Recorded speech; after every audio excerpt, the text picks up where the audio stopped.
Today on Whiskey Sour, we're talking discipline, confidence, and what it really takes to get your life and your body together. We've got personal trainer and wellness expert Quinton Horton in the building. With over 12 years of experience, he's helped everyone from everyday people to high power executives get fit, manage stress, and stop making excuses. He's also one half of Secrets to Sexy with Aaron Curry, where they talk about leveling up physically, mentally, and spiritually. You also need to do the work to become the better version of yourself. So if you're saying, I'm going to start Monday, this might be the episode that calls you out. Welcome to the show, Quinton Horton. What up? What up? How you doing? What up? What up? Once I can finally get that out. It be like that sometimes. Trust Listen, me, I've had some days. listen, I have practiced that so many times after I wrote it, and then I'm like, okay, maybe I should cut this, maybe I should cut that, and I'm like, the nerve of me to be getting tongue tied like this. This has never happened. It's all good. It's gonna be a dope episode. Listen, how are you? I'm good. I'm good. Everybody's battling every day to become the best version of themselves. But God is good, man. Doing All the well. time. All the time. What about you? I thought you was gonna say it back to me because you were supposed to say it back to me. I was just saying. I was like, "What about you? What's up?" I thought you was gonna say it all the time. God Oh, is good. all the time, God is good. You know what? It kind of pulled my black card because when people say it, I'm super late with it. That's one thing. Like, I'm super for my people, but I always miss that when people say that. I don't know why. Okay. So tell me you didn't go to a Baptist church without telling me you didn't go to a Baptist church. Right, that part. Probably like a couple of Sundays, but not enough to to have it like ingrained in my mind. But I know it's the slogan though. Okay. We gonna work on that. We gotta work on it. Yeah, real quick, sit down. Yeah, right. On everything. Oh my gosh. I'm listen, to answer your question, I am good. Okay. For the most part, taking everything and every day a day at a time, and sometimes a second at a time. That's real. That's real. That's real. Listen, but we're gonna get in a little bit of your business today because you're everybody's favorite trainer, as I know. A lot of people you've trained, like celebrities, like I said, executives, and the everyday person, and we're going to talk about health and fitness and wellness today. All right, let's do it. All right, so I want to do just a really quick rapid fire with you, really quick, before we get into everything. Okay. So, are you into morning workouts or night workouts? It's got to be the morning. I like to knock it out as soon as I can to kind of set the tone for the day. Okay. For sure. When you say morning person, are you like 5 a.m. to 7 or like 10 to noon? If it was up to me only, like if I controlled 100% of my time, it would be 5 to 7. But because I have to train clients that are on, work schedules, oftentimes I end up at the gym between like 8 and 10, somewhere in that range. But yeah, when I don't have early morning clients, I'm usually in the gym around like 6 o'clock. Okay. I'm a 6 o'clock girl when I consistently go. Right. Now it's a little bit of an adjustment because I work at a school and I'm all the way in Whittier now, so I have to. Oh. Yeah. Damn. What city are you in? I am currently in Eagle Rock, Glassell Park area, so I'm off the 2 and the 5. Okay. And the 134. So I'm not far from Dodgers, not far from Pasadena, so I'm over in that side of town. Got you. So you got a little bit of commute to work then. Yeah, it's about 30 minutes, and then getting home is the problem. Going is getting home. I'm like, and you're ready to go. So, right. God. So, next question: cardio or weights?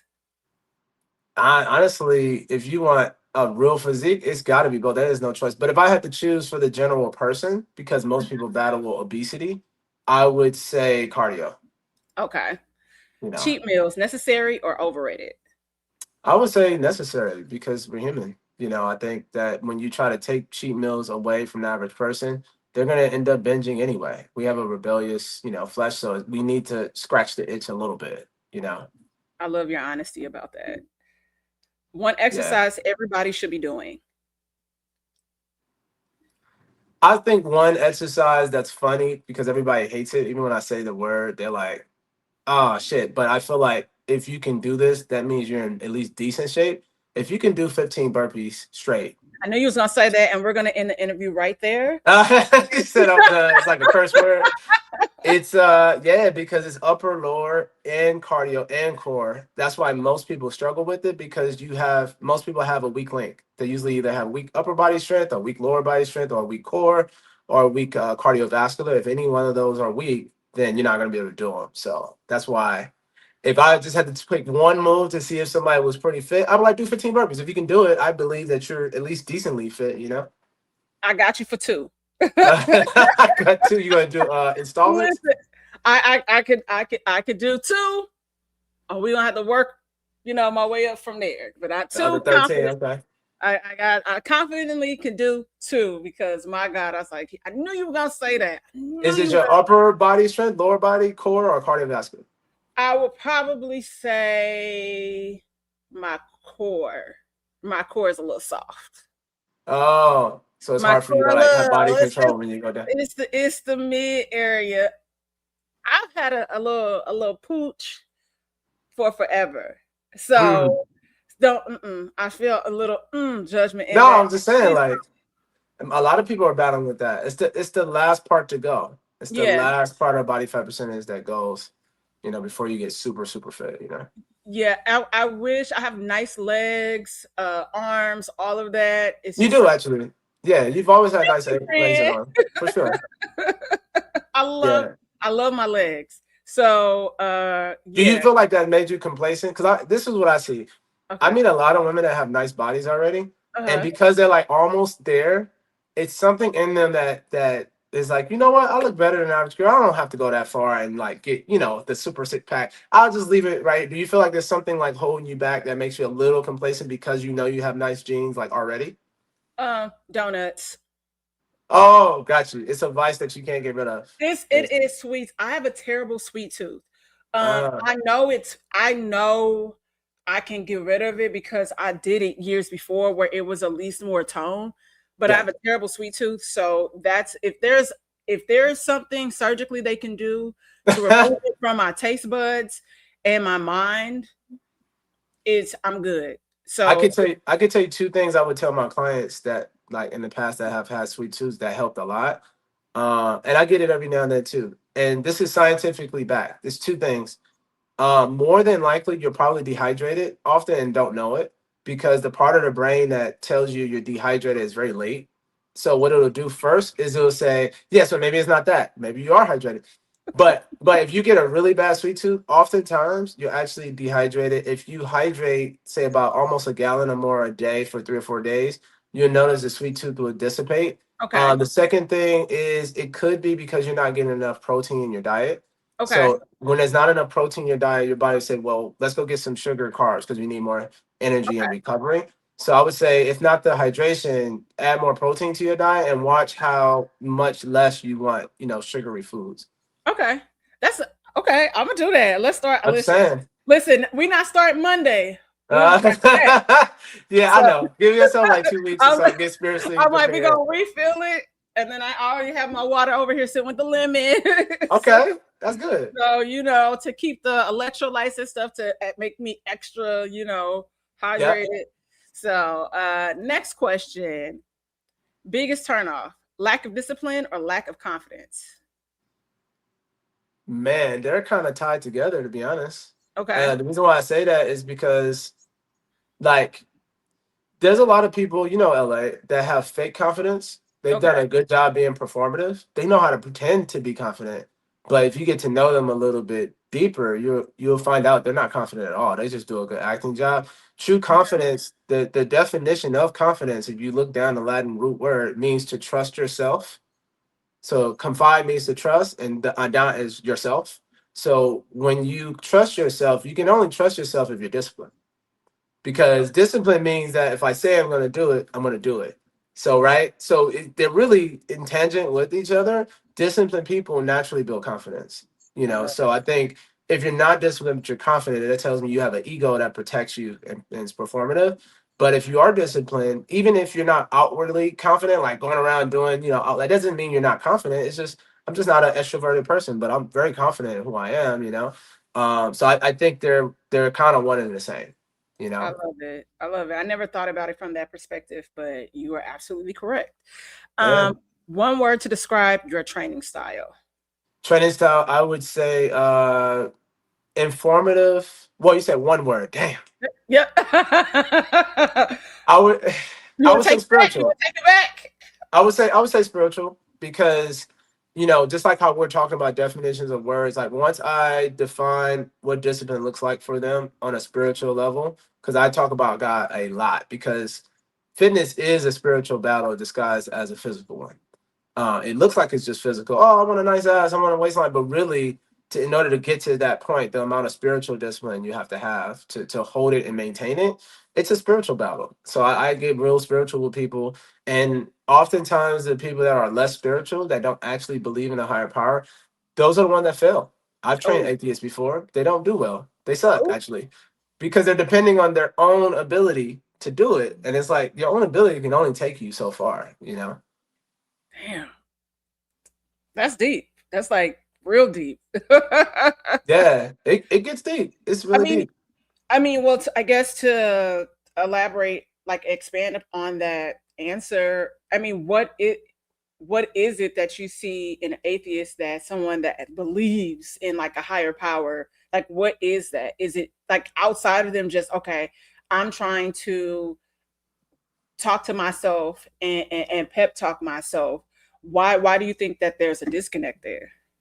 I think there's a disconnect because, evolution and true spiritual growth, because fitness is spiritual growth. Like when you start loving yourself better, that means your spirit is growing. And what I mean by growing is it's understanding what love from God looks like with self-care. So and that comes from God. So if you deny God, if you're like, he don't even exist, you're gonna set a cap on how far you can go. I'm not saying that there aren't fit atheists, right? Like it's not like, oh, every atheist in the world is not fit. But what I am saying is it makes it a lot harder when you deny the God inside of yourself, because we all have a piece of him. And then furthermore, even if you have a, hypothetical, fit atheist, they're still limited in other areas of their life because if you don't align with God, that means a lot of your principles are not allowed with aligned with God, which means you're going to set yourself up with a lot of tumultuous relationships and situations because you kind of go off your own belief system. You rely on yourself. You make up your own rules, Yeah, and so if you you are want a to human being, you just make up your own rules. Trust me, you're gonna have a lot of conflict, in life. I get what you're saying. It's about moving the goalposts, always making an adjustment. It's not a set law or rule in place. Correct. Yeah, you Okay. you yeah, you make up your own rules and you change them as you go because when you don't have a belief system that grounds you, you can change it whenever you want. And how does that even make you a trustworthy person? If I get with somebody because, I love their principles and then next week they change them because it was convenient, it's like all bets are off. I don't trust your character. Your character is not solid. Yeah, It's just with, whatever's more convenient for you. absolutely. Okay. So you've trained everyone from everyday people to C-level executives. What's the one thing that they all struggle with, no matter what their status is? I think they all struggle with time management and actually knowing what they're consuming. Time management is tough because most of us don't control 100% of our time. And so we're trying to wake up early enough to get the work done or stay late enough to get the work done. And oftentimes, someone who hasn't worked out in a year, 2 or 3 years, logically speaking, they're like, well, if I already don't have the energy, how am I going to have the energy to then go and work out for an hour? They think like that, not understanding that as you continuously work out, your body builds a higher energy storage system where your metabolism speed up and you gain more energy. So, Okay. I would say barriers of time and the inability to understand what they're consuming is the two hardest things for most people. Okay. Okay. So I guess in a sense of that, like what does healthy or being healthy actually look like with someone with that high schedule, and they're trying to like get in the gym but they have all these other things happening in their lives, like, but what does being healthy actually look like for the average person? Yeah, I mean, there's different levels to it. If I'm dealing with hypothetically a 350-pound man, I'm not gonna say, well, it's time for you to go on a 4-day juice fast. It's like that's probably not gonna work. He eats McDonald's every day, so it's not it's like a ladder. You have to like meet them where they are. And so let's say hypothetically they're like, man, I eat McDonald's every day. I would say, well, You can have McDonald's twice a week now, not 7 times a week. And then for the 4 days, the rest of the 5 days of the week, I need you to eat organic, regular food. They'll drop probably 40, 50 pounds just off of that alone. And then once they master that, it's like, okay, now you eat regular food, but your portions are off. Now let's talk macros. You're supposed to have 30% proteins, 30% fats, 40. Then we kind of take it up another level. And then beyond that, we can talk anything. Dr. Sabi's juice cleanse, 3 day water fast, 3 day juice fast. Like there's so many levels to health. You can never fully master it. Because the United States runs off of processed foods and Mhm. hidden shit inside what even when you think you're eating healthy, you're not quite eating perfectly. So, but I think for everybody, that's why personal trainers are important because they're gonna make a personalized solution for you based on where you're at. You know. Okay.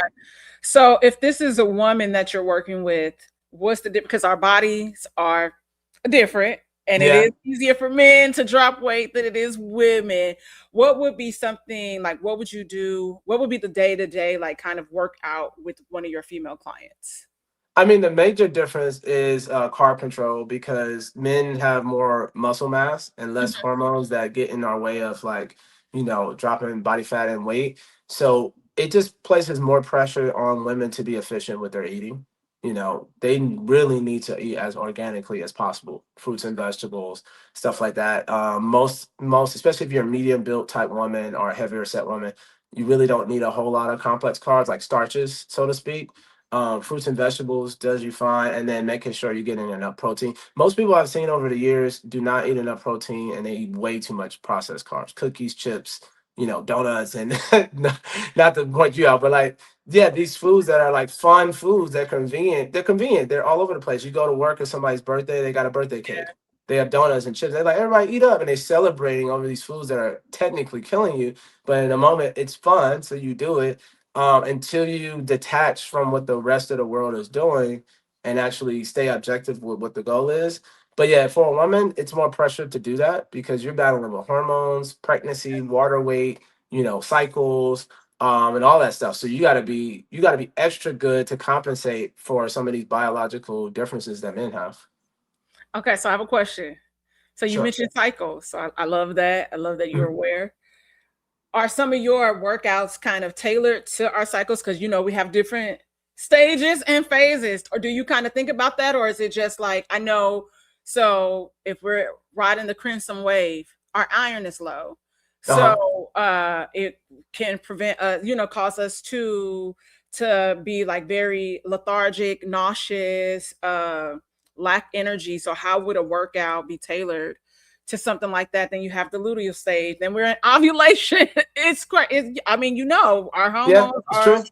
are crazy. So I Yep. mean, that's what I'm saying. So like, how is that the ebbs and flows of like a workout? How do you tailor that and meet That's your? a good question. I think that generally speaking, if someone's on their well, first things first, if their macros are in place and they're eating the amount of protein they have, their cycle shouldn't be as bad because iron is heavily found in proteins and Yeah, stuff. So that it should help a little bit. It's not gonna, all of a sudden you don't feel cramps and stuff, but it helps.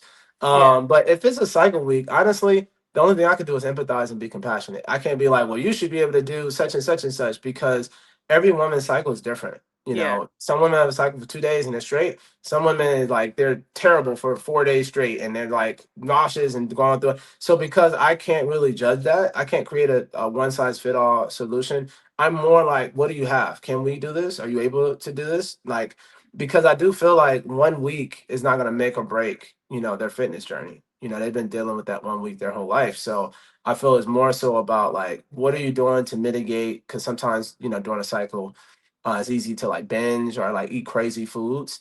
What are you doing to mitigate that where you're not doing it as much? And yeah. then the second thing is like when we come off that cycle, how can we get right back to what we're doing and make sure that you're still on a good path? So with cycles, I think when women, if they tell me that, I'm like, okay, you tell me this is what I had in mind. Tell me how much of this you can do. Okay, that's fair. I love that. I love that. Thank you for understanding because it's a lot. I think sometimes they be lying though. Like, oh, my cycle, you was just on your cycle 2 weeks ago. What are you talking about? Listen, you know what? These new age cycles, let me tell you something, friend. New age cycles. It's new age cycles and working with children. It's new age kids, these new age parents. It's a lot of Uh, new age.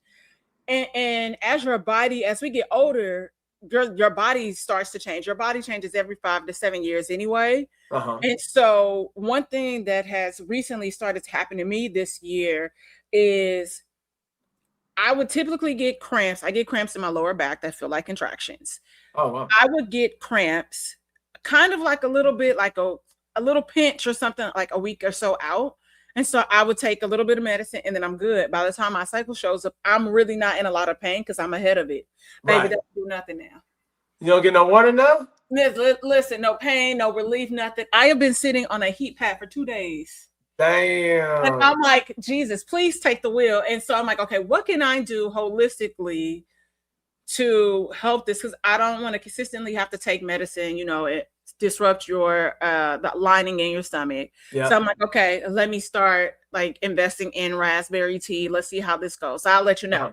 But stuff happens. And so it's really tricky to navigate and wanting to even just get out of bed to even go and like just do anything because like your Yeah. energy is drained. So I Yeah. appreciate you but sometimes it's a lot. It's a lot. Some people may be lying and you got fibroids, all these other issues, but for the most part, That too. Yeah, that's a real thing too. oh my gosh, it's crazy in these streets. How do you help clients manage stress when their lifestyles are literally built on pressure?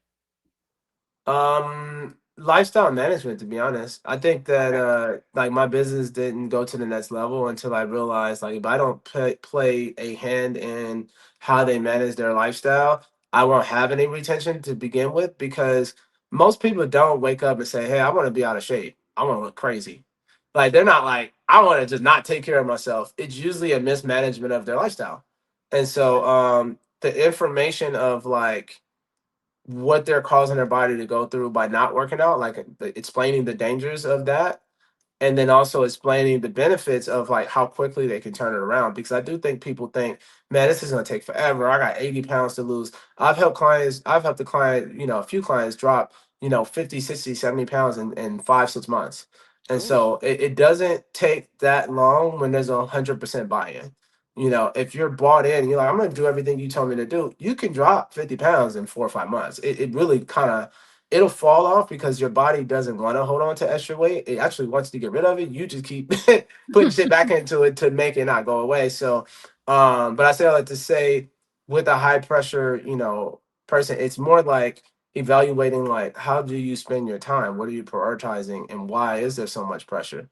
And then also like what do you do to offload some of this pressure? Because the way it works with all human beings, and I'm going through a lot of pressure right now, if you don't have an offload zone, whether it's through friends, prayer, meditation, or a combination of, all three, and you don't have outlets, it just continues to store and eventually it debilitates you. That's where yeah, depression comes from. It's stored up tension that you don't have an outlet. Whether it's journaling so you can truly express and transmute feelings and emotions. If you don't have a process, yeah, you're gonna find yourself not being consistent with the self-love action. So I really evaluate like what are you doing to take care of your mental and spiritual health? And then I'll give tips. This is what I do. I do this, this, and this. Some people follow along. Some people do a little bit of what I do. I can't force them to believe in exactly what I believe in. I can just show them like this is how it helped me get to where I got. If you want to follow my path, you might get similar results and kind of go from there. all right. What is the biggest mistake people make when they are trying to start their fitness journey? I think the biggest people make as far as like starting their fitness journey is they're waiting for a convenient time to start taking care of themselves. And there's no such thing as a convenient time. You are sacrificing other things to prioritize yourself out of self-love.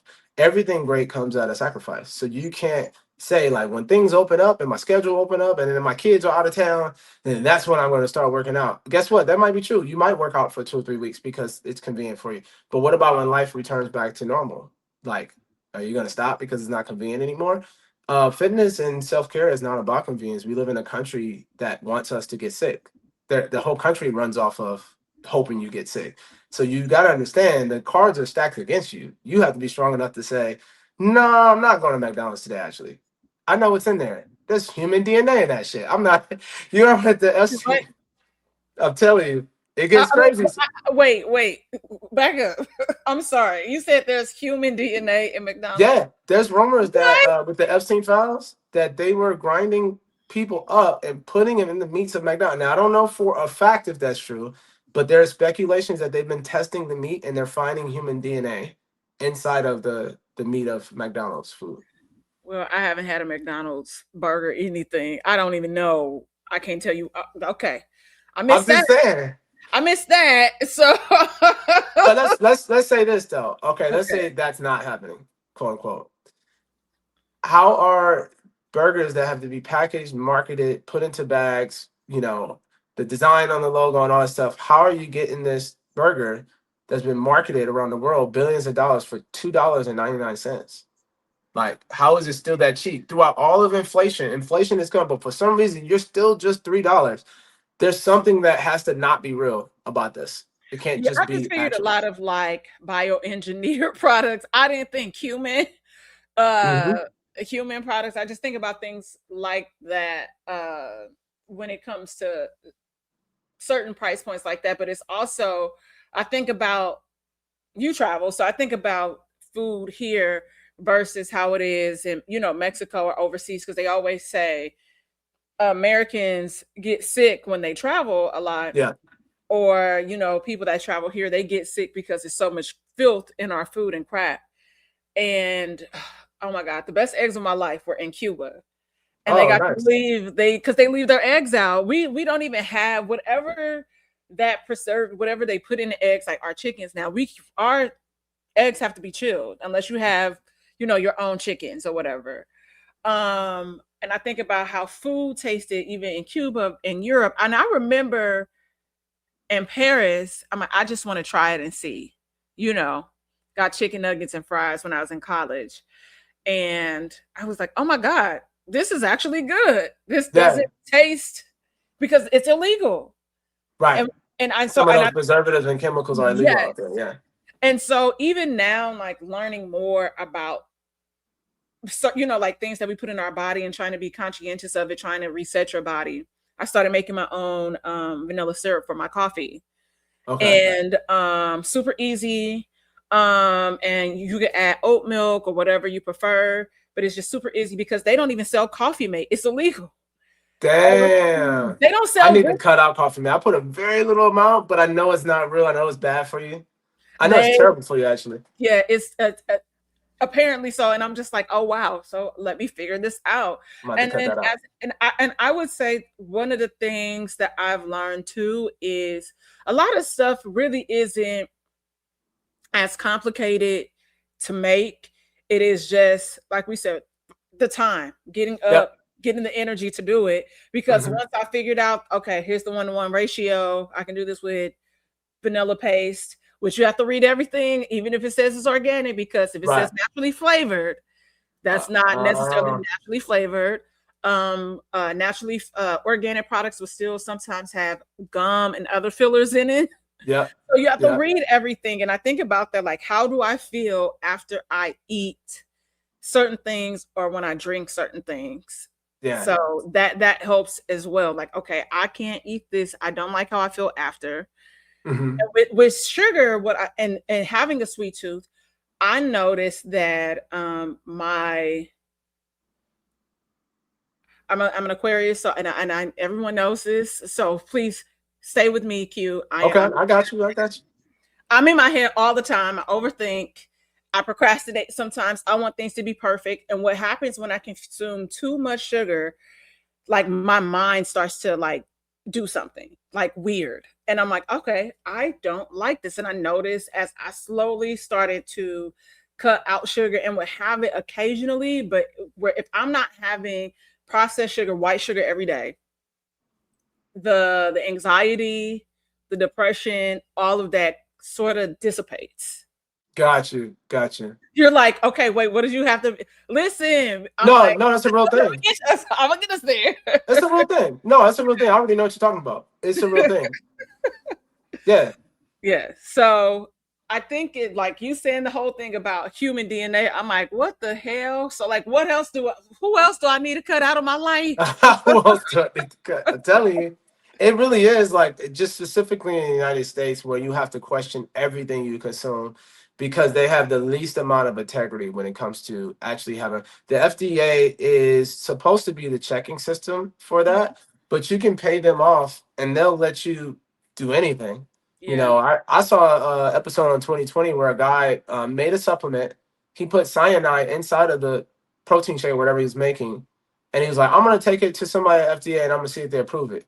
He approved it a couple of weeks later. He told him on camera, by the way, I put cyanide poison in it. Why did you approve this? The guy was like, cut the cameras off, cut the cameras off. So it's like the FDA is not trustworthy. Like you can't trust them. You have to really do independent, when supplement companies and food companies do independent testing, what they're saying is like, this is a company that has no bias, they haven't been paid off, they're paid to be objective, and this is objectively healthy for you.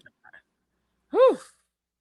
You learn something new every day, and that just freaked me out a little more. Sad it has to be like that, but yeah, Dude, man.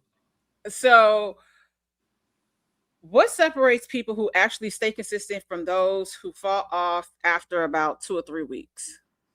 Identity shift. So, Elaborate. yeah, I mean, it sounds simple, but it's actually very complicated. Human beings have a very hard time upgrading their identity. And to be honest, the way I view life, like my outlook on life, is every time you upgrade your identity, you're becoming more like God. So when you realize, like, oh no, I do deserve that. I'm gonna move like this because I want to elevate, whether it's mentally, spiritually, or physically. You're getting a little bit closer to what God intended you to be. And so the upgrade in identity is tough because we have childhood traumas. We have people in front of us that treat us less valuable than what we're trying to become. We have a lot of barriers that are right in front of our eyes where we pay more attention to what we see in front of us than what's inside of us. So not until you get truly spiritual, when you say, despite how this person treats me or how that boss from 3 years ago gave me the boot, whatever it is, from my childhood trauma, I decided that I'm going to reshape my identity and I'm going to become this and I'm going to stay there. Most of the time, people will use a season like summer or New Year's to say, I'm this person, but they're only operating off of a short time frame. As soon as the time is up, their minds go back to like, okay, what's my true identity? And it's like, I'm the guy that always fucks up and eat McDonald's and Burger King every day. So I'm gonna go back to what I know. And unless you truly make a stone cold promise to yourself, I am not that person anymore. That old guy that used to do, X, Y, and Z and not work out and smoke weed every day and just fuck around. I'm not that person anymore. I'll never go back. He's dead. And then oftentimes I'll say what helps is creating an alias for yourself. When you change your name, you can still have your legal name or whatever. But when you give yourself an alias, like I'm GQ now, there's certain things, and I'm still stepping into GQ. It's not like, oh, I'm GQ. I feel like I'm still upgrading my identity. But GQ is the fly dude that's extremely disciplined but also extremely, spiritual and cool. Like a little bit of everything. I'm relatable, but I'm also extremely disciplined and grounded. So it's hard to pull off both because the more relatable you are, typically the less disciplined you are and stuff. So it's like I'm not trying to fit in, but at the same time, I do want to be relatable because in order to change people, you have to be relatable. So I think most people struggle because they don't know how to shift their identity in a way that is permanent. They can only do it for temporary reasons. I'm sorry. Like you really just gave me chills because I just saw a reel that literally just said everything that you said about creating that alias to step into this better version of yourself if you're having problems with your presence. So create, your alter ego. Yeah, And they give the version of Kobe post like 2003 and yeah. how he steps into being He stepped into Mamba. yeah, Yeah, Mamba mode. That is so crazy. Okay, it's a real okay. thing. We talk about God speaking to you through people. Thank you, because I just saved that reel. Yeah, and you have Yeah, to you have to really spend time defining exactly who that person is. Because if you just yeah, change the name, but you don't change the description of exactly how that person responds to their challenges, it won't really work. It has to be a all encompassing. Like this name change means everything changes and yeah, stuff. So and that's something that I'm working on with myself right now because I believe everybody should change at least about 4 times in their life. yeah, As you're going to need, if you want to continue to elevate, you're probably going to need to change at least 4 times. yeah. I think that's definitely the stage that I'm at because like even as far as like my podcast and stuff, and like I have a candle business and everything, I'm like, I need to rebrand this, and how can I do this differently? And like, I deserve it all, like Kendrick says. Like you think about things like, or as we like to say in the church, reaping the harvest that God promised us. Yeah. And so what does that look like? And so I got laid off about a year ago. And so I was, I've never said that publicly. Like Jeff knows, some friends know. And in that, trying to consistently have gratitude, but kind of looking back like, damn, I feeling like you're not that far from where I was last year. Like, things have shifted for me financially, not in a good way, and I want it to be better. Right, And right. also like because we have bills, and like you talked about inflation and what does next look like. It's, myself along with like a handful of girlfriends, we all have gotten laid off in the last year. So what does that look like?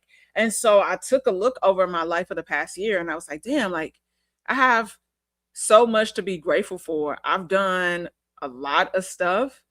And I'm like, I should probably create this series and like just tell the story and be able to show and speak back to like things that I've done over the last year of my life. And I had to like sit down and just be like, damn, thank you, God. I'm still here. You know what I can see you doing, actually, now that you mention that, I can see you being a vlogger. Oh, thank you. I could, because you have the, like, I look at the women that are successful, and I notice their personality types. You have a similar personality, different, but like similar in the sense of like you're charismatic, where people will want to be like, wait, what's that? Like, what are you talking about? It's a lot of work, but I will say, like, if you were willing to do that and just make sure you tailor it in a way where people can follow what it is, like some type of pattern where people understand your format. Yeah. I think that could definitely work well on top of what you're doing. Like, obviously keep this rolling, but it's something about being even more intricate about like your day to day that draws a lot of people in. Like, there's a lot of people that watch. Like, as much as you might think like my life is normal, it's something about like you're in LA, you're bouncing around. People are like, she's in LA, like, damn, like this is how it is out there. Getting my tail beat every day by these kids in the classroom. You gotta show them the bills. Like, I don't know how I'm gonna pay these bills. Friend, my wrists are sprained, my foot is sprained, and I work with children that have autism. Okay. They have moderate to severe autism. The majority of the class has severe autism, Damn. And in that comes a lot of unsurprised slaps. Oh my goodness! Listen, like you're Wait, like, you delivering a slap, or they slapping you? They slapping me. Oh no! They slapping me for it. Damn. And so I figured out I figured out some of the kids. So I cannot wear. Do you get to slap them back? I'm gonna jack them up a little bit to scare them.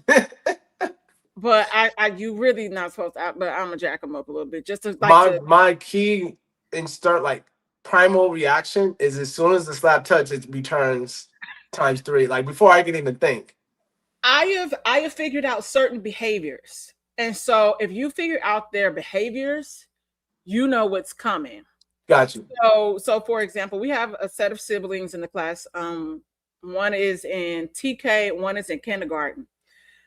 The TK brother is the child that's he's on the moderate side, so he can speak, but it's like a sort of a disconnect, because he'll repeat what you say. Like it takes a second for it to register, to process. Yeah, it takes a second. And so, but if he's getting in trouble and you scaring the hell out of him, he's like, okay, I'm sorry. He knows. So he knows, but he's one of the kids where he'll elope, and we're supposed to be monitoring his brother's behavior, because his brother has severe autism. Really doesn't have any speech, but is aggressive. He'll hit you. He'll hurt himself a lot, where you'll tell him to stop doing something. He's starting to get on the ground and like bam his head on the floor. Oh no. But what I've noticed, because he's the one that'll hit you, he'll start looking around. And especially if you have on clothing where your skin is exposed, he's gonna try to get you. Oh, so wow. I've been able to catch his hand before from nowhere. Like he'll do it not in the middle of an argument. He'll just be like, I just feel like hitting you. Yep. Oh wow. I can hit. And so, and for a second, it would be when I wear a certain jean where if it has holes, or if Okay. I wear something short sleeve. And so he'll like kind of look and move, and his hand out. He does this.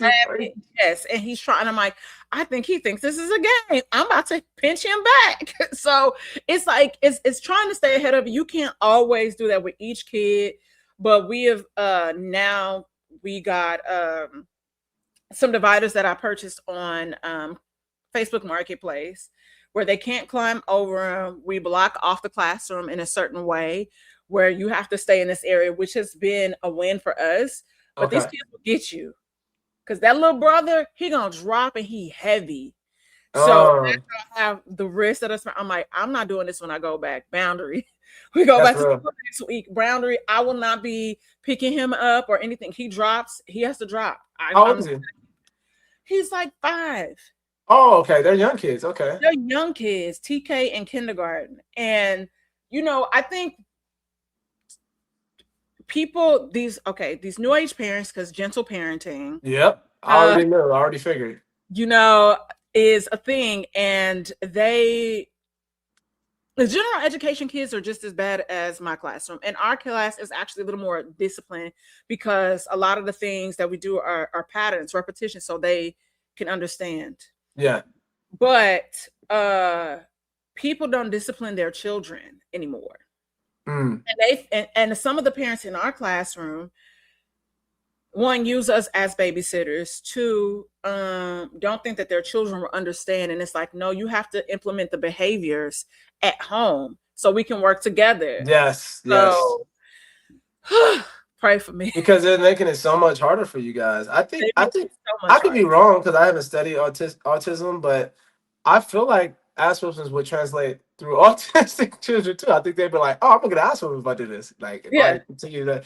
So I feel like parents, not to say that's the answer for everything, but I think that autistic kids still have a seed inside of them, like a Mhm. specific personality on top of the autism traits. Yep. And some kids are more rebellious than others. They're like, I'm a bad kid and I got autism. So it's like, they have to be out to your point, there has to be some congruence between like what they're showing them at home and then what they expect when they come into school. So But that speaks to working out too. It's like a muscle that you're trying to work out to create that regimen, to get that structure so you can move forward. And in this case, it would be losing weight, you yeah. know, getting fit. What do you say to somebody when we talk about, genes, and their whole family is overweight, and this is just how we are genetically, we're like this. What are some of the things that you would say to someone that uses this as An excuse or approach? scapegoat. Yeah. I think it's two things. We have, if you study biology, we do have a predisposed like genetic limitations and abilities. Okay. That's with anybody. It's just like with our talents. Some people are born with an ear and can play piano in 10 minutes. And, Right. I've seen it. I've seen it. Like somebody just play around piano. Oh, I get it, and they can just start playing. We have certain limitations and talents that are born within us because it's a lineage that's passed down.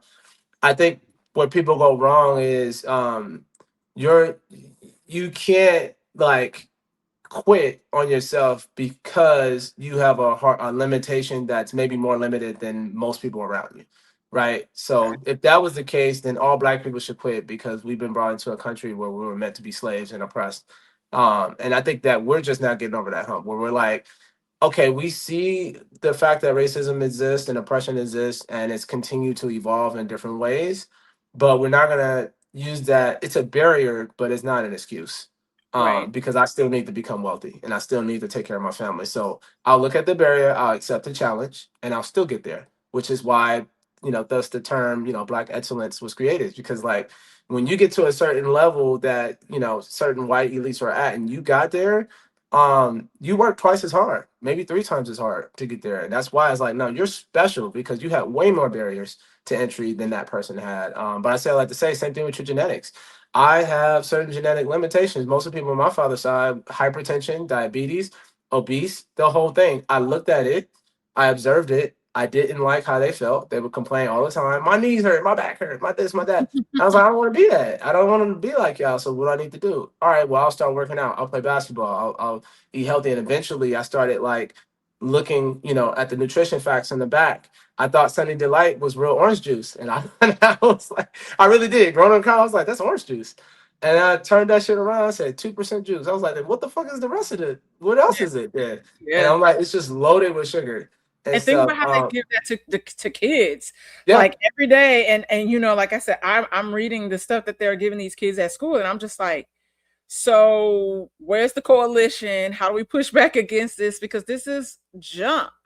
Yeah, it is. Yeah, It all is. junk. And it's like they pushed Sunny Delight specifically like it was the healthier choice. Remember, they were like, I don't remember this Yeah, commercial, but I remember they were looking in the fridge. It was like, this soda, this purple stuff. Oh, Sunny Delight, it's I full of do. vitamin C. So it's like it had vitamin C, but it also had a bunch of sugar that was killing you. So I feel like I say all that to say, like, I don't use my limitations as an excuse. I think our job is to maximize our potential.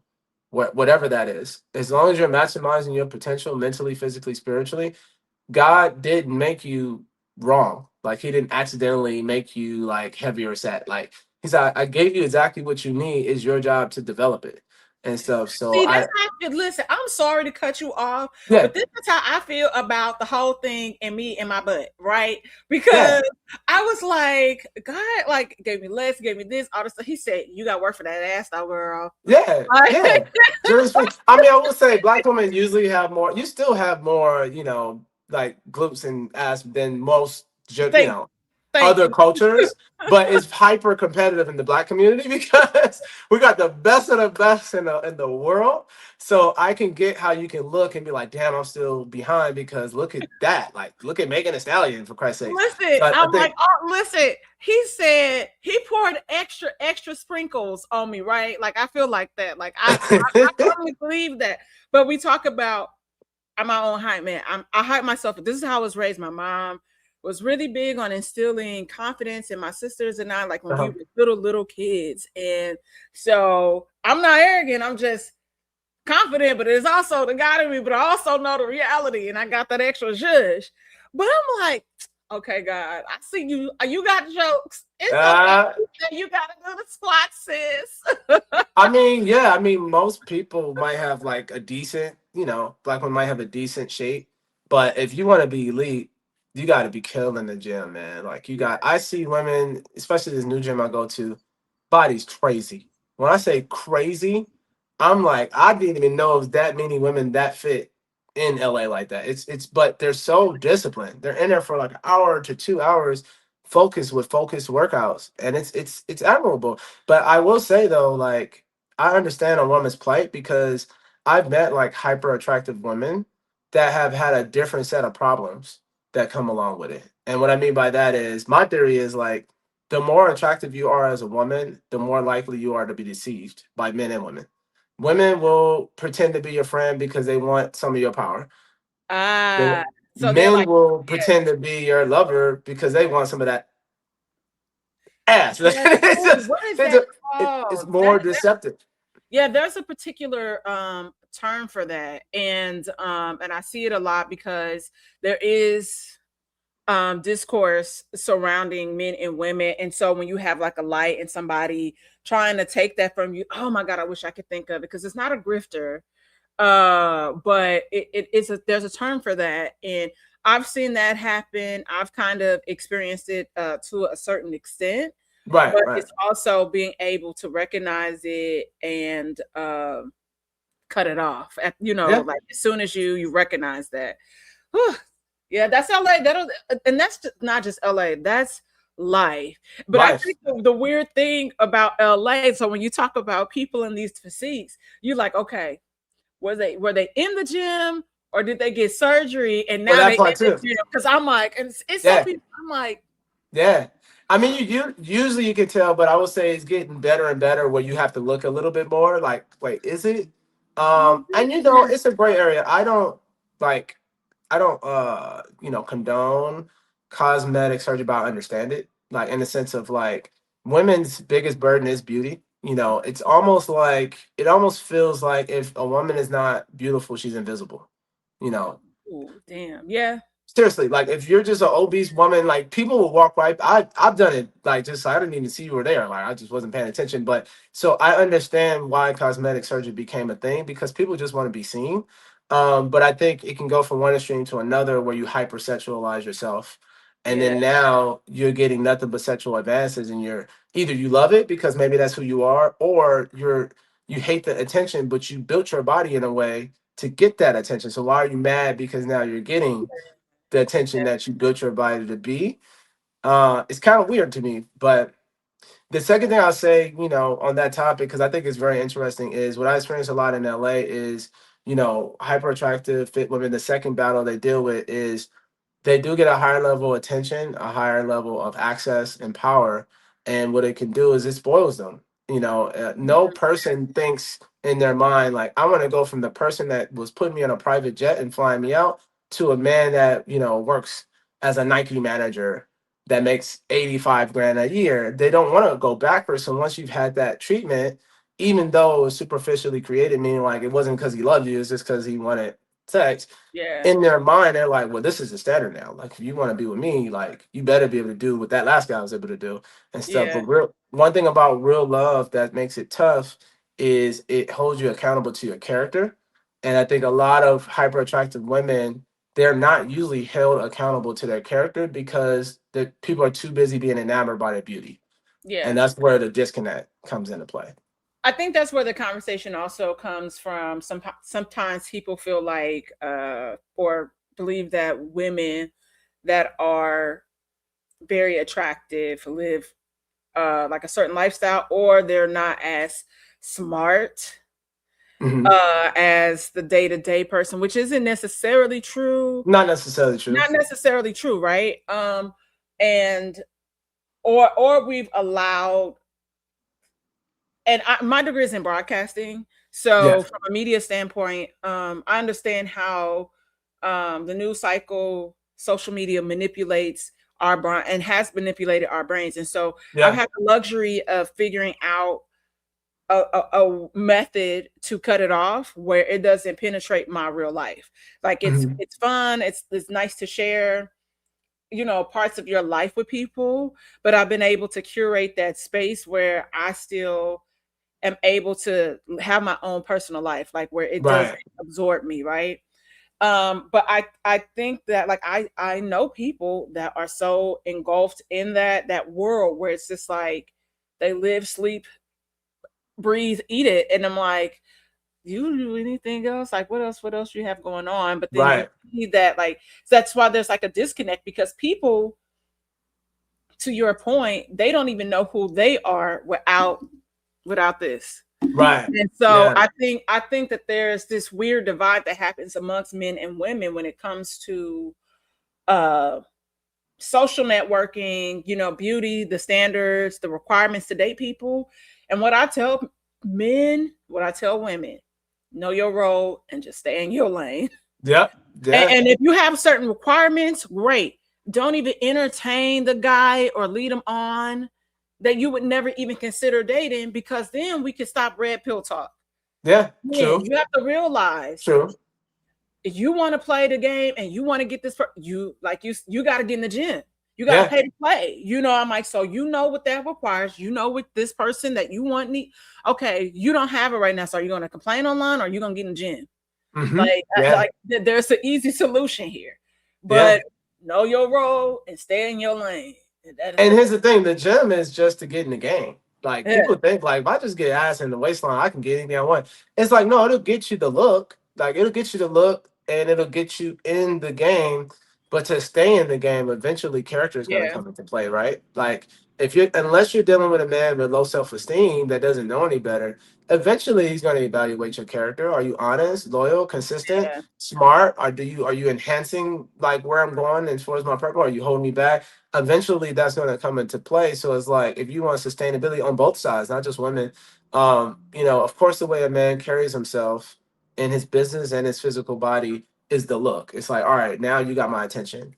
But at the end of the day, when it comes to sustainability, character will always get a look. It's always going to get deeper. So I think that we're at a phase now where we're realizing like we're just now getting the handle on fitness. Like people are realizing like this Yeah. isn't extracurricular now. This just is a summer extra summer endeavor. It has to be a lifestyle. But Right. then even beyond that is like, how do I create harmony in a romantic relationship that can be long term because we're failing at it, often. Yeah. So speaking of looks and sexy and vibes and Yeah. everything, let's get into your podcast a little bit I before we know. wrap. We got into it so late. Secrets to Oh sexy. man. It What makes all this conversation more relevant because people think, oh, he's a trainer. Why is he talking about relationships? you Uh know, and I'm yeah. the queen of a good transition. Right, right, right. What does finding your sexy really mean beyond just looking good? I think finding your sexy is finding your inner and outer beauty. It's working on the package, but it has to start from within. It has to be like, I love myself enough to eat healthy. I love myself enough to get up at 6. I love my and work out. I love myself enough to take care of myself at a higher level. But then it's all these principles and character trait that we were talking about. I love myself to study the word of God and really understand what it is to be a human at a high level of discipline and spirituality, because those intangibles is something that's going to create harmony in all of my relationships, not just romantically, but with anybody, any friend that you have, when they know like this person is solid, like I can trust them. If somebody said something against them, I would know their line because that person is so fucking solid that it can't. So I think most people tend to be one dimensional. They're either the super spiritual person that don't work out, or they're the person that, works out a lot but doesn't believe in God, or they're super smart but they're not spiritual, or they're super funny, but they're not good in relationships because they just don't know how to be consistent. I think most of us are missing at least one of those dimensions, and it's about how do we put it all together to become the complete human being, which I believe is the ultimate form of sexy. It doesn't mean that the whole world likes you. We're not Right. designed for the whole world to like us. We're designed for the people that we want to attract in our lives to like us. I only need the people that I want to be in my life to like me. That's it. Everybody else that's not supposed to like me don't like me. I'm not here to win a crowd. Yeah. I don't care about them people. Right. That's what's sexy to me. Like, in fact, I develop my personality and my energy in a way where if we're not on the same frequency, you're gonna quickly not like me. Not because I'm gonna disrespect you, but we're gonna miss each other. You're gonna say Yeah. something, respond in a way of like, what? And you're like, oh shit, he's not fucking with me like that. It's like I'm not, but I love you. Like, I'm not gonna ever like intentionally disrespect you. But you're gonna see, like, I don't really fuck with people that I feel like are not real. Yeah. Thank God I'm not on the receiving end of that. That doesn't. No, you've always been cool. Yeah, I Yeah. met you through Jeff and stuff. Jeff is cool peoples and Yes. stuff. Love Listen. y'all, man. Listen, let me tell you something. Like, I think what's the dopest thing about you is that you show up even when Jeff is not around, and everybody knows that Jeff is like my big brother. Yeah, yeah, And even I would invite Q out to stuff. Q would come, and you're like, if he's available, he gonna show up. And I love yeah, friends that show up. You yeah, know, yeah. I definitely will.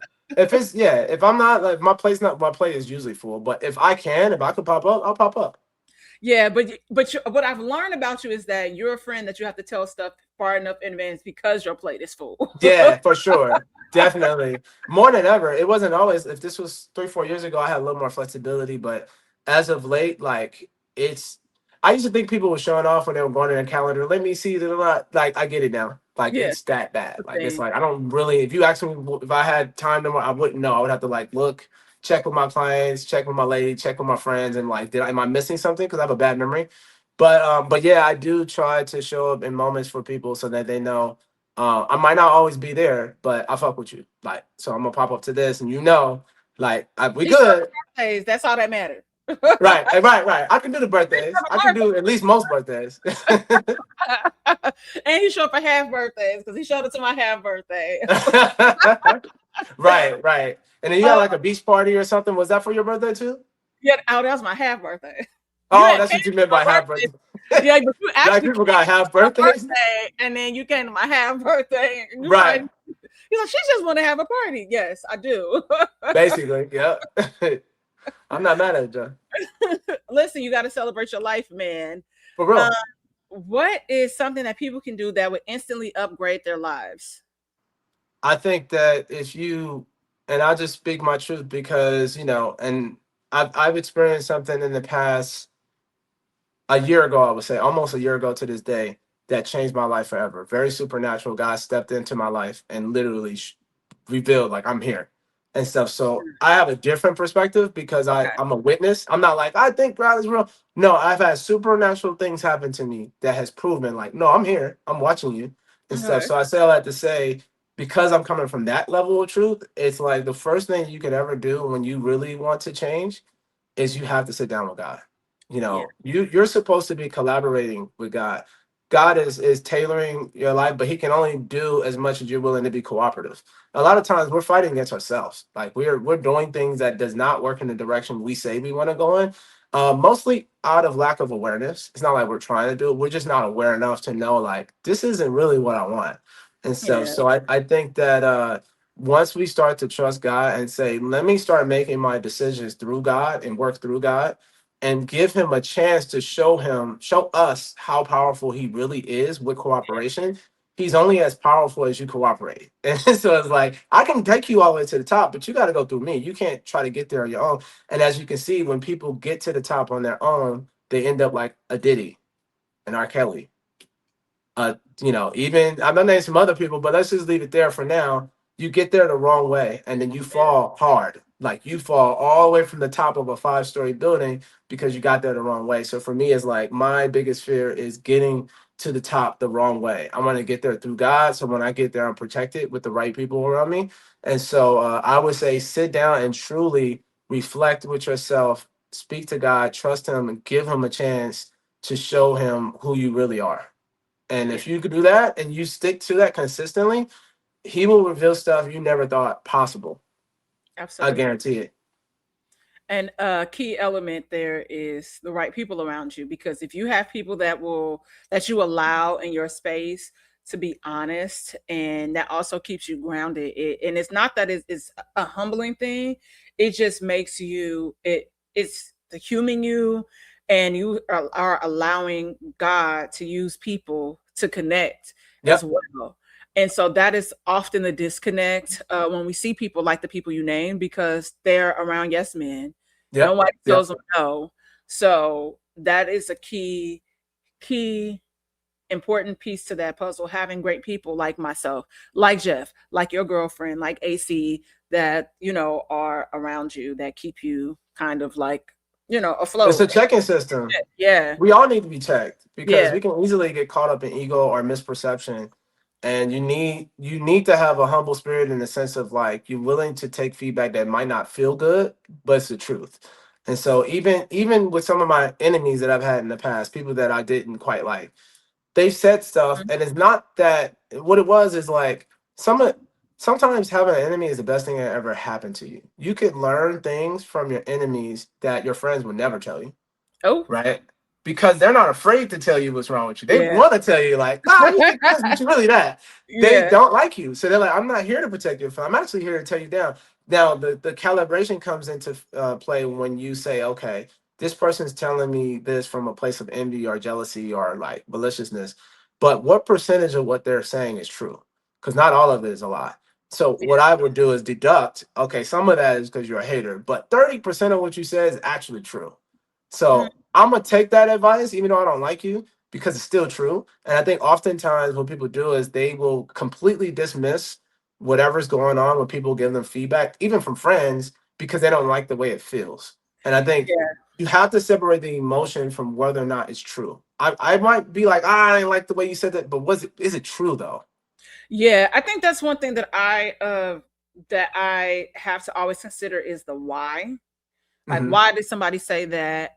To me, even if I don't like the delivery of something, but it's the why. And why did if I can deduct that, then and to make it make sense, the blow isn't as hard. Because like you Right. said, it's something that you needed to hear, probably, so you could take a step back. So when we talk about showing up as the best version of ourselves, is this something that, like you said, is this person being a hater, or is this something I can truly work on and learn from it and move on with my life and remove whatever messed up thing or whatever from my life, because I do want to show up as the best version of myself. That's real. That's Yeah. real. So, how do fitness, mindset, and spirituality connect in your approach? I know that you're a spiritual. I know that you are very fit and everything, and we talk about it, but how does it connect in your approach? It connects because your spirit governs your mind and your mind governs your body. If you can't get your body to do something, it's because your mind told it not to. If your Mm, mind told it not to, it's because your spiritual belief says it, I don't believe I should have to. So mm, it's you gotta go down the chain of command. The chain of command is spirit, mind, body. So I can't fully solve a problem like with a person in their lifestyle habits unless I challenge their belief systems. Like, what do you believe? Do you believe that if family comes in town, you should just eat anything you want because now you don't matter, your health doesn't matter, it's just about bonding with friends? Or do you believe that you got to find a better balance? It's like, okay, I still matter and I still need to hold myself accountable, but I'll find a happy medium with this social gather or whatever it is. I'm gonna challenge your belief system and optimize. 'Cause I'll say what I believe is X, Y, and Z, and I'm always an outcome based person. I'm like, and guess what? You know how I know I'm right because I look like how I look, and you look how you look. So if you want to be fit like me, then you have to. And that's not even a diss. It's just like there yeah, are times where there's resistance, where I've had conflict with clients or even in relationships or friends, where I say certain things that I do and they're like, I don't think I should have to do that. It's like, but I look the way I look because I believe what I believe. So if you want my results, you have to kind of believe what I believe in order to get your body to do what you wanted to do. But I would say the reason why it connects is because the spiritual beliefs are the command center of why you're doing everything you're doing. You may not be consciously aware of your beliefs because there's a lot of subconscious beliefs, but that's where reflection and meditation come into place. It's getting a deeper understanding of why you're doing what you're doing. And most people don't even sit in their own energy enough to even figure out why the fuck they're doing what they're doing. They're just doing it. And yeah, then years later, when they're 50 or 100 pounds away, then they're like, how did I get here? You wasn't paying attention to your own beliefs. yeah, That's yeah. the issue. And a lot of it is, like you said, that is that shadow work that you have to do Yep. to Yep. kind of help you unpack why, how did I get here, and what happened. Let's nurture this, let's fix this, and then let's move on, because I don't like how I look, I don't like how I feel. And a lot of Mhm. people, that is the toughest part, for real, when we talk about shadow work and everything. Yep. That's one of the toughest parts. And I think also we live in a society where we want instant gratification, so we don't see it right away. And Yep. so, or you see the pounds go off, and instead of, I'm a person, I don't necessarily care about rewarding myself with food. I love to eat, but I'm a Okay. person like, let me go get a pair of shoes or something, because I think that will make me feel better. Yeah. Um, so people, like you said, it's cool to have a cheat day or whatever, or a cheat meal or whatever, but know that when you go back in the gym, you got to do your workup, and counteract everything that you also Exactly. put in your body. Do you want to That's work out real. in the gym? No, I don't feel like doing 1,000 burpees today. I just want to do the 30 that you said. Can you have a pizza? No, not today. So those That's are real. things, but it's a mind thing, and we all have different mental health issues. Like you said, we're all experiencing life in these crazy times, so it's hard. It's easy to get depressed. It's easy to be anxious. So it's being able to push through to get to the other side. But before you go, I want you Uh-huh. to tell people, because we've talked a lot about health, fitness, and everything, and you've been able to spin this into a really dope podcast with AC. So tell everybody about your podcast, and your co-host, and what you guys are doing out here in the world. For sure, man. Would love to. So, Secrets to Sexy is the name of our business and podcast. It started off as just a fitness company, but the name itself was always created with a vision in mind. Actually, created by Aaron Curry. When I first heard the name, I didn't love it because it sounded kind of like a cosmetic company. Like, Mm-hmm. so you sound like, is that a cosmetic company or a consultation company or something? Look, And I I was thought like, they were selling supplements. I'm gonna be yeah, honest. I went to the right. party last. I don't know what this is, but I'm gonna go support my And boy. And we will eventually. But the Oh, name is big enough where it can cover okay. fitness, cosmetics, supplements, because it's just the concept of sexy, and that's a very Yeah, vast like concept. And yeah, so I love when he came up with the name and it has the alliteration. So at first, when he first told me, I was like, He like left a voice note. I was like, it kind of sounds feminine. Took 2-3 days, meditated on it. I was like, I love the name because I know that it's going to expand beyond just fitness. I don't want to be talking about push-ups for the rest of my life Yeah. because that's just one part of sexy, and it's a very superficial part. It's the surface area of sexy. And it's very important because it's the first thing that grabs people's eyes. But beyond that, if you have nothing beyond that, then nothing will work long term, right? So we came up with the podcast because we wanted to make it more of a lifestyle, personal growth page. And then we can slip in, by the way, we have the fitness program. By the way, we have an ebook. By the way, we have, clothes, merch, supplements and stuff. Because once people believe in what we believe in, they're gonna do what we do. They're gonna be like, I'll fuck with y'all. Like, if y'all got supplements, I know you guys got integrity. It's gonna be legit. I'm gonna get it. If you Yeah. got a program, I'm looking at your physique. I know you lived it. I'm gonna get it because I know that you.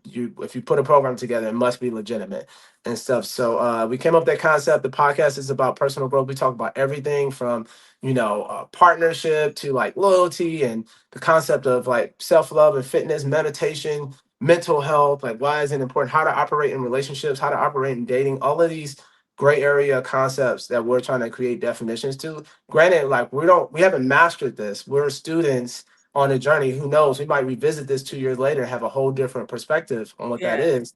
But at least we're coming at it from a very conscious standpoint and trying to really, really attack this from a high spiritual place, I would say. Yeah. Oh my gosh. And tell people where they can find your podcast and how they can connect with you and your co-host on social. Absolutely. So my co-host, my best friend as well, my brother. We know each other for about 20 years. Shout out to Aaron Wow. Curry. They call him Okay. AC. Yeah, we know each other about 20 years. That's my I brother. didn't know that. That's not okay. We Okay. go way, way, way back, and Wait, that's hold why we on. feel so. Are you from California? I'm I've from never asked California. I've never Yeah, asked you that. born and Okay. raised from Compton. He moved out from Ohio out here about 20 years ago. We Okay. worked at the same job together. We was working at Verizon Wireless. I met him, clicked it immediately, started working out together, got to know each other, and just became, really, really good friends out through the years, best friends. And then eventually we were like, hey, we got to do something. Like, we have so much wisdom and so much life experience, but we don't have anybody to share it with. I was like, let's do the podcast because then people can get to really know who we are and then just build, stuff from there, build it out from there. So you can find us on Secrets to Sexy as far as Instagram and YouTube. Secrets the number 2 sexy. That's our Instagram and our podcast. And then also my personal page is This Is GQ. You'll see some of my personal training clients. You see some of my day-to-days. Every now and then I'll speak about a topic. It's a beautiful thing. And I think, coming this upcoming month in April, we'll get back to shooting a second season of Secrets to Sexy and kind of take it to another level. So I'm pretty excited about it. All right. Well, you can also find that wherever you listen to your podcast. Yep. So please be sure to like, subscribe, and share Whiskey Sour with all your friends. Please be sure to like, subscribe, and share Secrets to Sexy with your friends. Yeah. It's the summer. Summer is coming. It is. I stay ready in the winter. Man, come on now. I've been Okay. working on these for a while. No. I just want to let them know. I keep it ready You're not at about to all have your times. I'm girlfriend always cussing me prepared. out. No. And I'm telling Jeff, he done got from my show, brother, and showed his washboard abs, and nobody asked for all that because we got Right, I just want to let them know I'm legit because sometimes they be like, "Oh, he might not." Like, no, I stay ready in the winter and the spring to be prepared for summer. Yes. You So know, you stay ready, so you don't have to get ready. there We you got go. you. I know We that's it. got you. Okay. Because I was gonna Right. ask. Thank y'all so much, and we'll see y'all back here next week. Absolutely. Take care.